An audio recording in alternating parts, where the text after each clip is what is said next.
धर्म तो आप कहेंगे अपन धर्म, और फिर मैं कहूँगा केकर धर्म तो आप कहेंगे भाई का धर्म। केकर धर्म, केकर धर्म। तो आइए हम कदम कदम प्रारंभ करते हैं।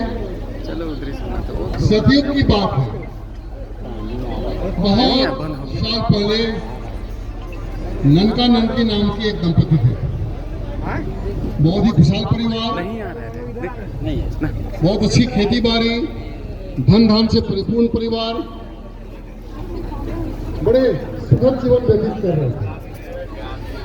लेकिन उनके जीवन में एक बात का दुख था कि इतना धन संपदा होने के बावजूद उनकी कोई संतान नहीं थी, जिसका दुख उन्हें सताता रहता था। और उस दुख से दुखित होकर ननका ननकी ईश्वर के प्रति अपना ध्यान लगाने लगे, उनकी आराधना करने लगे। ऐसे ही एक दिन सावन का महीना था और सावन के महीने में खेती बाड़ी चल रही थी, रोपने का काम हो गया था और ननका रोपने का काम देखने के लिए, रोपण का खेत देखने के लिए अपने खेतों की ओर चला गया। जब खेतों की ओर पहुंचा, अपने लहलहाते खेतों को देखकर उसे बहुत खुशी हुई, लेकिन तुरंत ही उसे स्मरण हुआ कि मेरे खेतों का, मेरी धन संपदा का क्या होगा अगर मेरी संतान ही ना हो, मेरे बाद इसको देखने वाला कौन होगा। यह सोचकर वो दुखित हो और दुखित होकर एक पेड़ के नीचे, खेत की आड़ में एक पेड़ था, वहीं वो बैठे बैठे उनको नींद आ गई और झपकी लेते लेते उनके नींद में, सपने में देवता के दर्शन हुए। वो करम देवता था। आप कभी पहले जावा फूल और चावल करम दाल को अर्पित करें, करम देवता को अर्पित करें।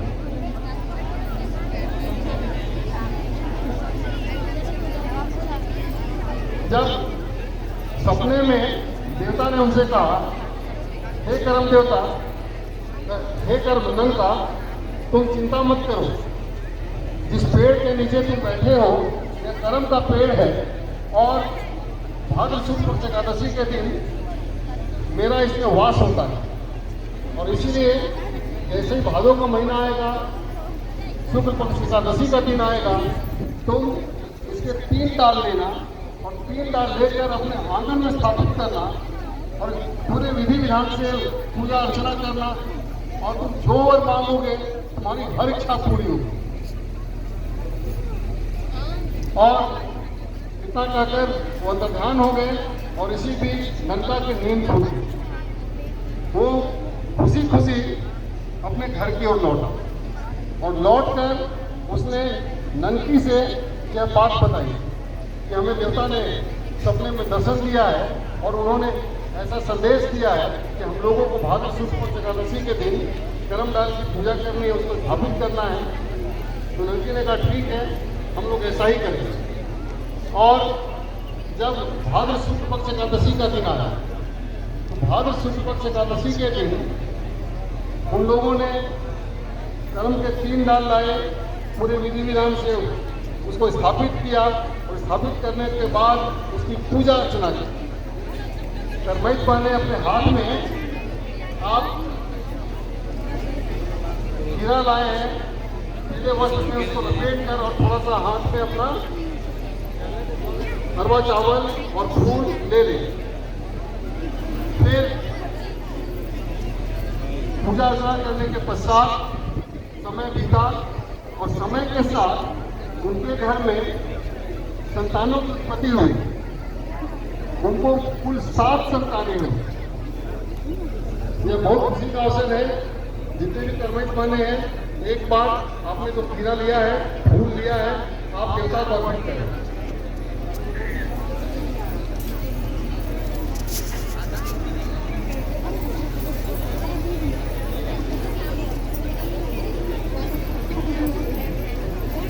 तरह से ननका ननकी का परिवार पूरा हुआ। उसके घर में 7 बच्चे पैदा हुए। उन्होंने बड़े का नाम, क्योंकि उन्होंने कर्म देवता की कृपा से इतनी संतानें हुई थी, तो बड़े का नाम उन्होंने कर्मा रखा और छोटे का नाम धर्मा रखा। और बाकियों का नाम कहानियों में नहीं आता है, लेकिन उनके 7 बच्चे थे। हमारे गीतों में 7 भैया 7 कर्म गाड़े, इस तरह की बातें आती हैं। तो फिर इस प्रकार उनका जीवन बड़ा ही सुखमय हो चला, अच्छे से जीवन व्यतीत होने लगा। फिर समय बीतते बीतते 1 साल ऐसा हुआ कि बरसात का समय आया, सावन आया, भादो आया, बारिश ही नहीं हुई। और जब बारिश नहीं हुई तो उनकी खेती न छिनी, चारों तरफ अकाल पड़ गया। और जब अकाल पड़ गया तो सभी भाइयों ने मिलकर विचार किया, ऐसे में हमारा जीवन यापन कैसे होगा, हमें कुछ करना चाहिए, कुछ धन अर्जन के लिए कुछ काम करना चाहिए, कुछ दूसरा व्यवसाय करना चाहिए। और ऐसा विचार कर 7 भाइयों ने कहा, कर्मा जो बड़ा भाई था बाकी भाइयों को लेकर प्रदेश कमाने चला जाए और धर्मा घर की रखवाली करे। इस तरह से कर्मा बाकी अपने सभी भाइयों को लेकर प्रदेश चला गया। प्रदेश जाकर काफी धन संपदा अर्जित, और जब काफी धन संपदा अर्जित हो गई तो सभी भाइयों के साथ वो अपने गांव वापस आ गए। और जब अपने गांव वापस आ गया तो फिर जैसा कि होता है गांव के बाहर बगीचा होता है, तो बगीचे में उसने डेरा डाला। और डेरा डालने के पश्चात अपने सबसे छोटे भाई से कहा, जाओ धर्मा घर में है, उसे संदेशा भेजो कि हम सभी लोग ढेर सारा धन संपदा लेकर के हम लोग वापस लौट आए हैं। तो वो हम लोगों को स्वागत के लिए, परिछने के लिए बगीचे तक चला। अपनी जो हमारी परंपरा है परिछने की, जो बाहर जाता है तो लोग उनको ढोल मादल नगाड़े के साथ में परिछते हैं। तो छोटा भाई यह संदेशा लेकर गांव में पहुंचा, घर में पहुंचा। उसने देखा धर्मा और सभी भाभियां करम पूजा में व्यस्त। उन्होंने कर्म काल में स्थापना कर लिया था। संयोग से वो दिन भाद्र शुक्ल पक्ष एकादशी का ही दिन।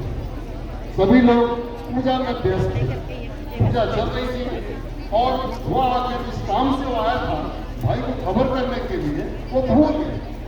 और जब भूल गया तो फिर वो भी भूलकर पूजा में सम्मिलित था।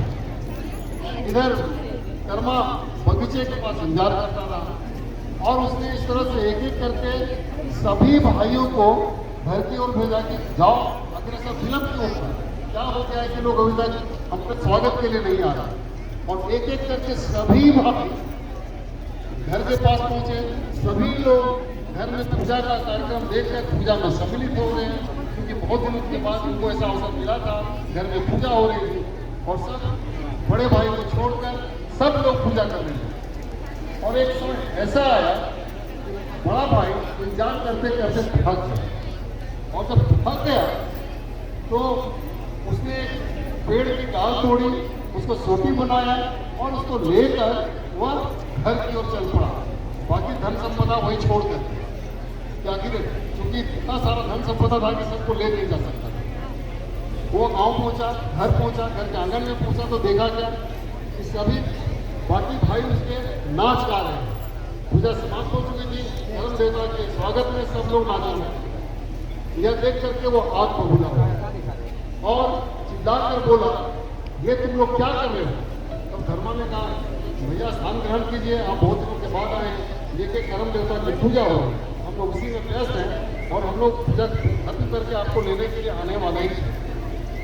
कर्मा ने कहा, तुम किस कर्मा की बात करते हो। अरे कर्मा तो मैं हूं, तुम मेरी पूजा करना छोड़ के देखो, मैं धन संपदा लेकर के आया हूं और तुम लोग इस जाल की पूजा कर रहे हो।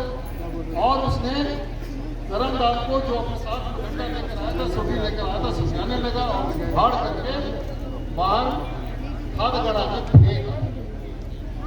फेंक आया। और उसके बाद वापस भी वो बगीचे की ओर चल गया। जब सभी भाइयों ने देखा कर्मा ने देवता का अपमान किया, फिर से कर्म की डाल को धनरा से दे दिया, लगाया बुलाया, पुनः स्थापित किया और पुनः उसकी पूजा अर्चना करते थे। और इधर कर्मा अपने सामान धन संपदा को लेने के लिए बगीचे की ओर। कर्मा ने अपने गुरूर में आकर के, अपने अभिमान में आकर के कर्म देवता की अवहेलना की थी, उनका अपमान किया और इसका परिणाम उसको तुरंत भुगतना पड़ा। परिणाम स्वरूप जब वो बगीचे में जाता है तो वो देखता है कि जितनी धन संपदा वो दे के आया था, सारा धन संपदा गायब हो चुका था, वहां कुछ भी नहीं। वो हताश निराश रोते हुए वापस चला, वापस आकर के अपने घर लौटा। बाकी लोग तो पूजा कर रहे थे, वो घर में अपने पत्नी के साथ सो गया। और दूसरे दिन पुनः जब सभी लोग कर्म देवता के विसर्जन के लिए लोग तैयारी कर रहे थे, इस बीच में कर्मा को तो इससे मतलब नहीं था कि कर्म देवता यहाँ पर हमारे आंगन में है, हमें उनका स्वागत करना है, सत्कार करना है। और वो लोग अपनी भोजन व्यवस्था में लगे और भोजन व्यवस्था में लगे। उन्होंने चावल दाल बनाया और चावल बनाया तो माड़ पसाने का, वो तुरंत माड़ पसा करके वही नाले में फेंक दिया। इससे क्या है कि नाले में जितने कीड़े मकोड़े थे वो मर गए। पूजा का दिन और कीड़े मकोड़ों को इस तरह से मारना, ये भी एक गलत काम हुआ, इसका भी उसको परिणाम भुगतना पड़ा। और धीरे धीरे समय बीता और समय बीतने के साथ बाकी भाइयों की जिंदगी तो अच्छी चल रही थी, लेकिन कर्मा की किस्मत खो गई और परिणाम स्वरूप उसकी जितने भी खेत खलिहान थे उसमें अच्छी उपज नहीं होती थी, वह गरीब हो। और गरीबी के मारे एक ऐसा दिन आया कि जिसके घर में बहुत सारे लोग काम करते थे, अब वो खुद से एक मजदूर बन गया और मजदूर किसी तरह अपना पेट पालने के लिए मजदूरी करने लगा।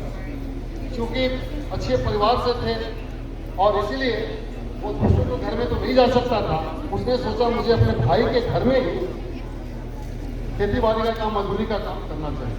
और वो अपने भाई के घर में ही मजदूरी करने लगे। समय बीतता चला गया। ऐसे ही फिर अगले साल जब सावन का महीना आया और सावन के महीने में रुपाई बुआई का काम हुआ, कर्मा भी रुपाई के लिए अपने भाई के खेतों में गया और रुपाई बुआई करके जब वो वापस अपने घर को लौटा और जैसी परंपरा है, परंपरा के अनुसार सबको उस दिन धोती मिलता है, पैसा मिलता है, भोजन मिलता है।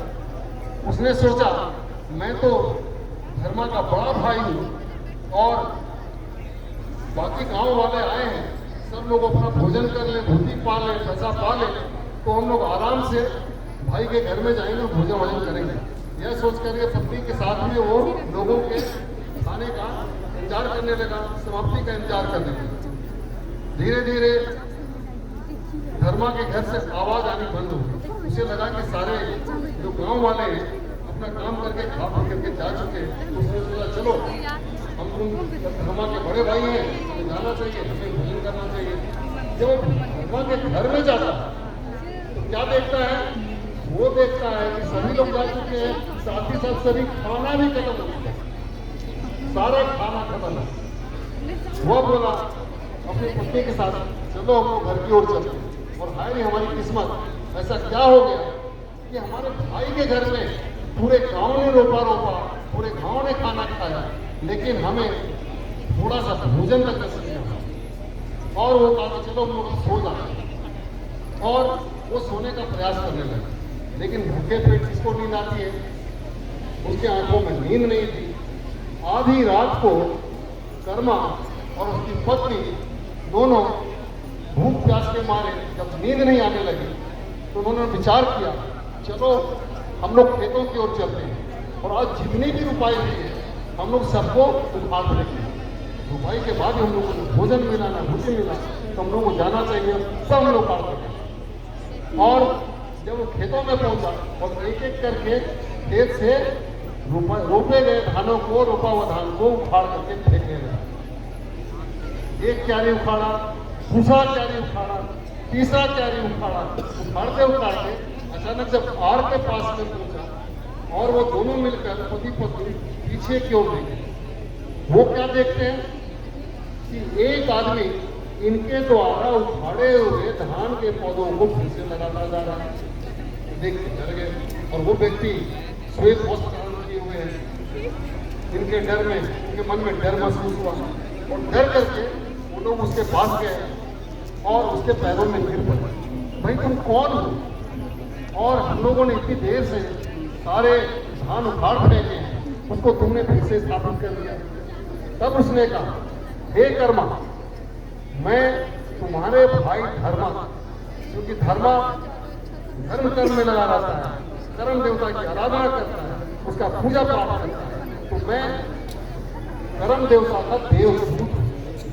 और तुमने जो भी इनका नुकसान पहुंचाने का कोशिश करेगा, मैं किसी तरह का नुकसान नहीं होने दूंगा। तो यह सुनकर दोनों गिड़गिड़ाने लगे। यह बहुत बड़ी घटना थी। आप अपने हाथों में अक्षत चावल और जवा फूल लेकर कर्म देवता को अर्पित करें।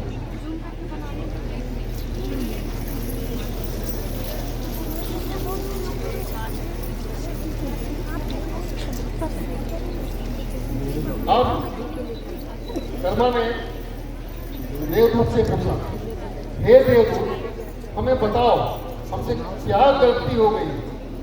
हमें क्यों ये दिन देखना पड़ रहा है? हमारी किस्मत क्यों फूट गई है? हमारे पास में कुछ भी नहीं है, हम काम भी करते हैं। आज की रात भी जब पूरे गांव ने मेरे भाई के घर में भोजन किया, हम दोनों को बड़ा भाई होने के बाद भी ये नसीब नहीं हुआ। तब देवदूत ने कहा, हे कर्मा, तुम भी अपने बाकी भाइयों की तरह कर्म देवता की उपासना करो। और फिर जब अभी भाद्र शुक्ल पक्ष एकादशी का दिन आएगा, तुम भी बाकी लोगों की तरह कर्म के 3 डाल लाकर अपने घर में स्थापित करो और स्थापित कर पूरे विधि विधान से पूजा अर्चना करो, अपनी गलतियों के लिए क्षमा मांगो और तुम्हारा जो भी इच्छा है उस इच्छा के लिए अपना वर मांगो। ईश्वर तुम्हारी भक्ति से, तुम्हारी आराधना से अवश्य प्रसन्न हो और तुम्हारे भी दिन लौटे, तुम्हारे घर में खुशहाली आए। और ऐसा कहकर देवदूत अंदर ध्यान हुआ और दोनों ननका ननकी खेतों से अपने घर में चले आए।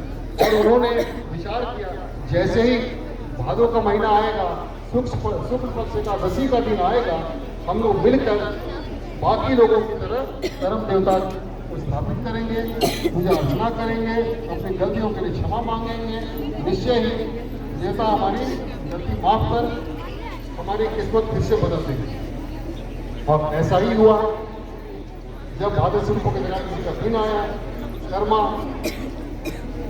कर्म के 3 डाल लेकर के अपने घर में स्थापित किया, पूरे विधि विधान से पूजा अर्चना की। पूजा अर्चना करने के साथ साथ उसने अपनी पुरानी गलतियों के लिए माफी मांगा और माफी मांगने के बाद उसने वर मांगा, हे प्रभु, हे देवता कर्म देवता, हे कर्म राजा, हमारा भी किस्मत बदल दो और हम पर भी कृपा बनाए।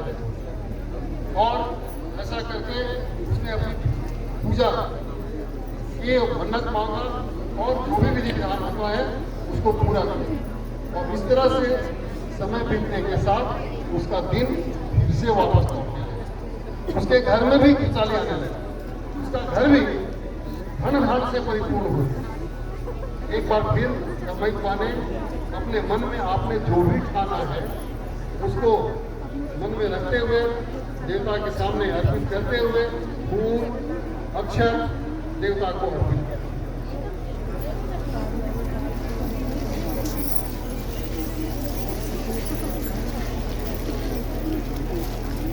इस पूरी कहानी में कर्मा और धर्मा, कर्मा कर्म के प्रति, धर्मा धर्म के प्रति। जीवन में कर्म और धर्म दोनों का समान है। हम अगर कर्म करेंगे और धन के प्रति आस्था नहीं रखेंगे, ईश्वर के प्रति आस्था नहीं रखेंगे, तो हमारी मनोकामना कभी पूरी नहीं होगी।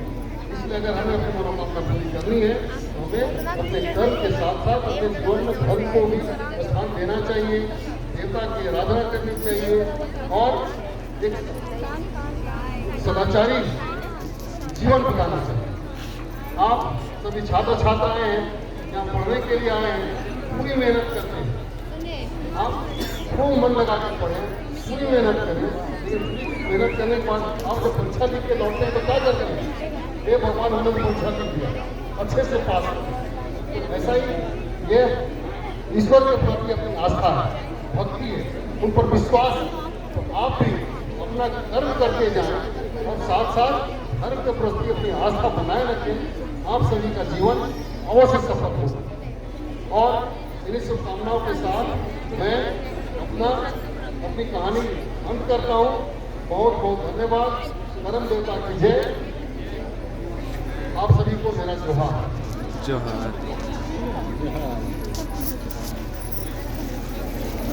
अरे लास्ट एंडिंग तो खत्म करवा दी।